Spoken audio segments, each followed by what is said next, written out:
बिस्मिल्लाहिर्रहमानिर्रहीम। अस्सलाम वालेकुम। कैसे हैं आप सब लोग? उम्मीद करती हूँ सब खैरियत से होंगे। आज जो हमारी रेसिपी है वो है मटन कलेजी। कलेजी है, इसमें कुछ गुर्दे हैं इस तरह, जो इन्हें अच्छी तरह इसको धो के साफ़ करके इसका पानी खुश्क कर लिया है।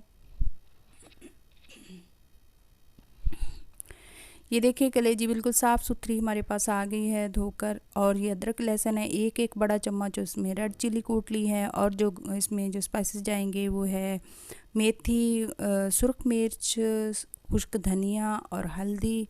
नमक मैं बाद में डालूँगी इसमें। और ये कुछ खड़े मसाले हैं जो हमारे फ्राई करते वक्त काम आएंगे।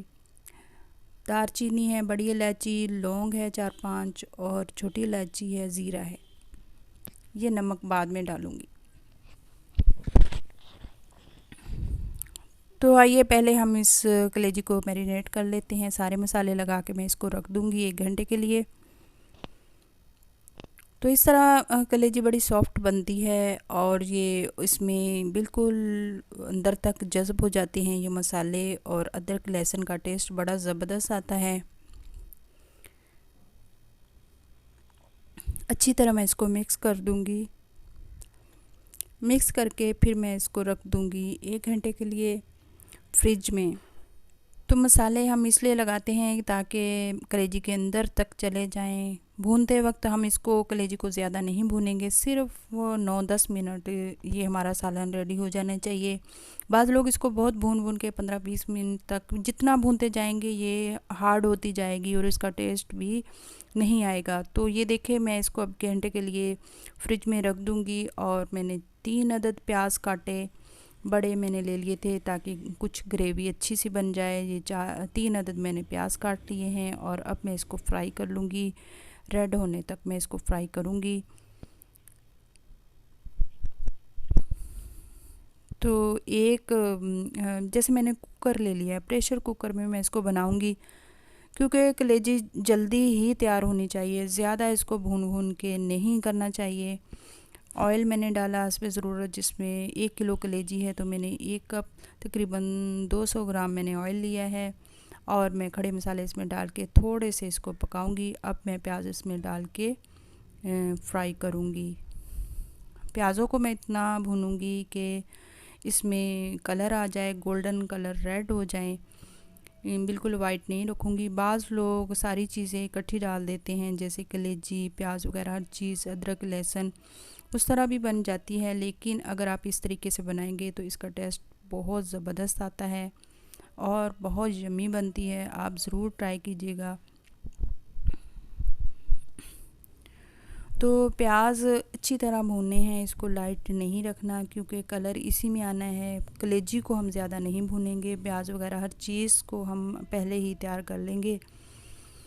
तकरीबन हमारे प्याज जिस तरह के हमें चाहिए थे, थोड़े रेड और पिंक से कलर के हमें चाहिए थे, वैसे हो गए हैं। ज़्यादा डार्क भी नहीं इनको करना।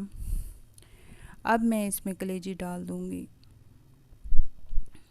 तो कलेजी में मसाला अच्छी तरह मिक्स हो गया है। नमक अभी मैं नहीं डालूँगी क्योंकि नमक जब पहले डाल देते हैं तो कलेजी उससे भी सख्त बन जाती है। तो नमक बाद में ही ऐड करें। इसमें मैंने मेथी जो 1 चम्मच डाली थी, उसका टेस्ट कलेजी में बहुत ज़बरदस्त आता है। ये देखिए कलेजी ने पानी छोड़ दिया है। अब मैं मज़ीद इसमें थोड़ा सा पानी डाल के, 1 गिलास भर के पानी डाल के फिर इसको प्रेशर लगा दूँगी तकरीबन 5 मिनट के लिए। ये देखें अब पानी काफ़ी छोड़ दिया है कलेजी ने। अब हमें आइडिया होगा कि हम इसमें कितना पानी और डालें। 1 गिलास मैंने पानी भर के डाल दिया था और फिर 5 मिनट को प्रेशर लगाया और फिर बाद में मैंने अभी खुले बर्तन में डाल दिया है इसको। ये देखिए पानी बिल्कुल खुश्क कर लिया है ताकि पानी इसका खुश्क हो जाए और ज़्यादा हम इसको भूनते ना जाएं। अब जो नमक मैंने रखा हुआ था, हस्बे ज़रूरत आप डाल सकते हैं जितना आपको पसंद हो। अब मैंने 1 चाय वाला चम्मच जो मैंने नमक डाल दिया है और 3 हरी मिर्चें डाल दूंगी इसमें। फिर इसको भून लूँगी हल्की आंच पे। तो इस तरह अगर हम कलेजी को बनाते हैं तो बहुत टेस्टी बनती है। आप भी ज़रूर ट्राई कीजिएगा मेरी रेसिपी। इंशाल्लाह अच्छी बनती है और इसका टेस्ट जो होता है वो अलग से ही होता है। तो जब भी हम खाना बनाएं या कुछ भी काम करें, हाथों से तो करना होता है और मुंह से हम अल्लाह का ज़िक्र करते जाएं, अल्लाह को प्यारे प्यारे नामों से याद करें, तो इंशाल्लाह वो खाने में भी बरकत होती है और खाना मज़ेदार भी बनता है। तो अब मैं इसमें डाल दूँगी आधा कप दही का। अच्छी तरह मैंने फेंट लिया है। अब चूल्हा मैंने बिल्कुल तकरीबन बंद कर दिया है, ताकि ये दही जब हम डालते हैं तो अक्सर देखा है कि सालन में फुटकड़ियाँ सी बन जाती हैं। वो इसी वजह से बनती हैं कि आंच तेज़ होती है और हम दही डाल देते हैं। तो चूल्हा हमेशा बंद करके या आंच को हल्की करके दही डालें किसी भी चीज़ में। तो इस तरह ये देखिए अभी मैंने फिर से थोड़ी आंच को तेज़ कर दिया है। अब मैं इसको अच्छी तरह भून लूँगी। अच्छी तरह बना के इस तरह हम पकाएंगे तो इंशाअल्लाह अल्लाह के ज़िक्र से अल्लाह पाक जिस बंदे से मोहब्बत करता है तो सातों आसमान पर जिब्राईल अलैहिस्सलाम से फरमाते हैं कि जिब्राईल, इस बंदे से मोहब्बत करता हूँ, तू भी इस बंदे से मोहब्बत कर। और जिब्राईल अलैहिस्सलाम आसमान के फ़रिश्तों से कहता है कि इस बंदे से अल्लाह पाक मोहब्बत करते हैं, तू भी इससे मोहब्बत कर। और आसमान के फ़रिश्ते फिर ज़मीन के फ़रिश्तों से कहते हैं, और ज़मीन के फ़रिश्ते जो आसमान पर जो ज़मीन पर जो इंसान चलते हैं उनसे कहने लग जाते हैं कि अल्लाह पाक इस बंदे से मोहब्बत करते हैं, तुम भी इससे मोहब्बत करो।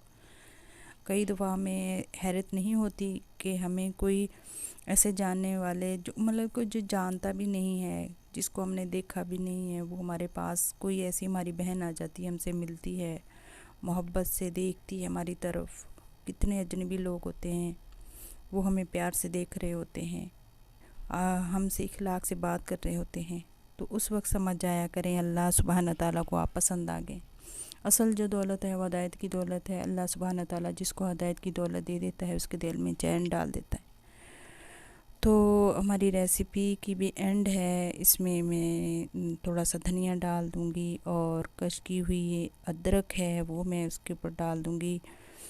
और थोड़ी देर के लिए बस इसको दम पे लगा दूँगी। थोड़ा सा मैंने पानी डाला था क्योंकि इसमें थोड़ी सी ग्रेवी होनी चाहिए, बिल्कुल खुश्क नहीं होनी चाहिए। बाद लोग खुश्क सी पसंद करते हैं, लेकिन मैं थोड़ा सा पानी डालती हूँ ताकि थोड़ी सी ग्रेवी बन जाए। और अब थोड़ा सा गरम मसाला मैं इसके ऊपर डाल के थोड़ी देर दम के लिए रख दूँगी, बस चूल्हा बंद कर दूँगी। फिर ये देखें अब डिश आउट करके मैं आपको दिखा रही हूँ, बहुत मज़ेदार बनी थी। आप भी इस तरीके से बनाइएगा और मुझे कमेंट करके ज़रूर बताइएगा कि ये आपकी रेसिपी आपने ट्राई की है, अगर की है तो कैसी बनी है, ज़रूर मुझे कमेंट करके बताइएगा। तो बहुत सारी दुआएं हैं आप सबके लिए। अल्लाह रब्बुल इज़्ज़त आपको कामयाब करे हर मकसद में, हर जायज़ मकसद में अल्लाह रब्बुल इज़्ज़त आपका हामी और नासर हो। तो सब के लिए मेरी बहुत सारी दुआएं हैं कि अल्लाह सुब्हानहू तआला हम सब पे रहम करे।